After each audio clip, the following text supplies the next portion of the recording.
नमस्ते। कभी कभी इतिहास के पन्नों में दो रोशनी एक दूसरे से टकराती है। एक परंपरा की जड़ें हिलाने वाली और दूसरी चेतना की नई दिशा देने वाली। स्वामी दयानंद सरस्वती, जिन्होंने वेदों की ओर लौटो का नारा दिया, और ओशो, जिन्होंने कहा स्वयं को जानो। दोनों क्रांतिवादी, दोनों विद्रोही, पर दिशा अलग अलग।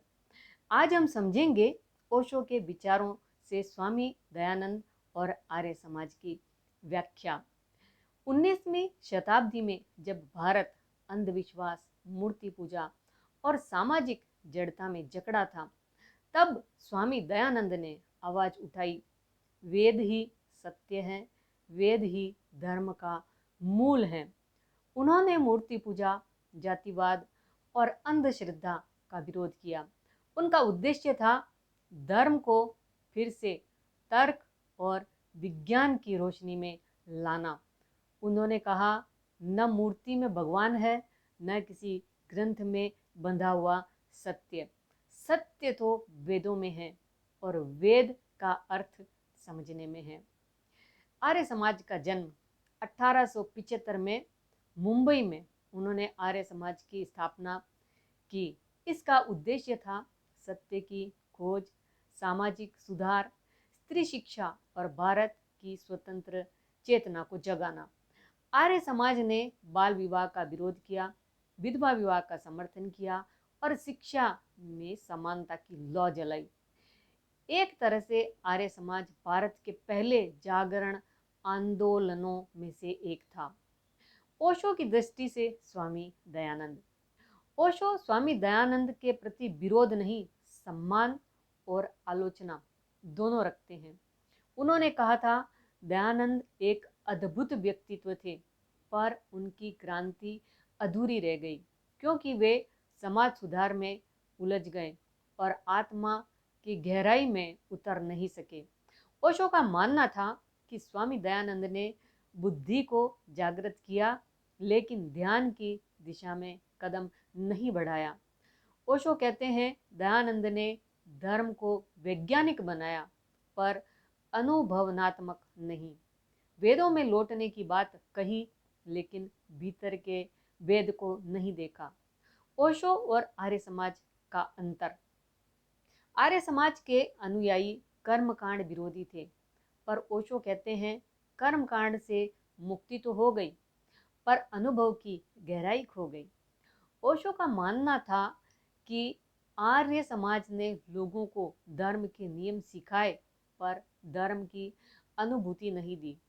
उनके अनुसार दयानंद का आंदोलन उस समय आवश्यक था क्योंकि भारत सोया हुआ था, पर अब आवश्यकता है बाहरी सुधार की नहीं, भीतरी परिवर्तन की। ओशो कहते हैं, दयानंद ने लोगों को मूर्तियों से मुक्त किया, अब जरूरत है मन की मूर्तियों से मुक्त होने की। ओशो की प्रशंसा। ओशो ने कई बार कहा कि स्वामी दयानंद का व्यक्तित्व सत्य के प्रति निष्ठा का प्रतीक था।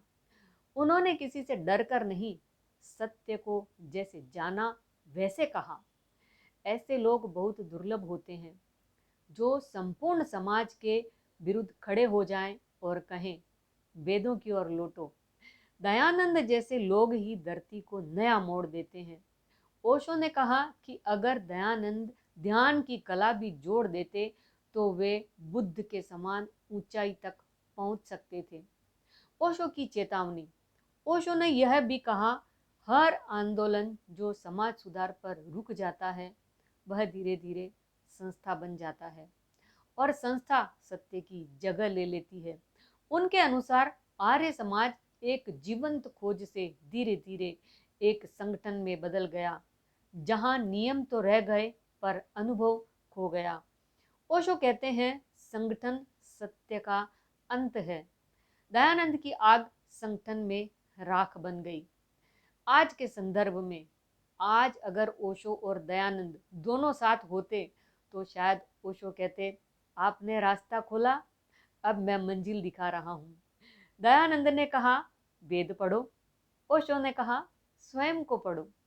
दयानंद ने बाहरी अंधकार मिटाया, ओशो ने भीतर का। दोनों की रोशनी मिल जाए तो मानवता का भविष्य बदल जाता है। स्वामी दयानंद ने भारत को झकझोरा, ओशो ने मनुष्य को झकझोरा।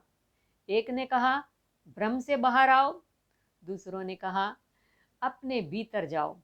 ओशो ने कहा था, दयानंद की क्रांति अधूरी है क्योंकि उन्होंने ध्यान की भाषा नहीं रखी, लेकिन मैं उनके कंधों पर खड़ा हूँ। जो उन्होंने शुरू किया उसे मैं भीतर तक ले जाना चाहता हूँ। और यही जीवन की यात्रा है, विचारों से अनुभव तक, धर्म से ध्यान तक, शास्त्र से स्वत्व तक। वेदों की ओर लौटो, स्वामी दयानंद का संदेश था। स्वयं की ओर लौटो, ओशो का संदेश है। और शायद दोनों ही एक ही मंजिल की दो राहें हैं। नमस्ते।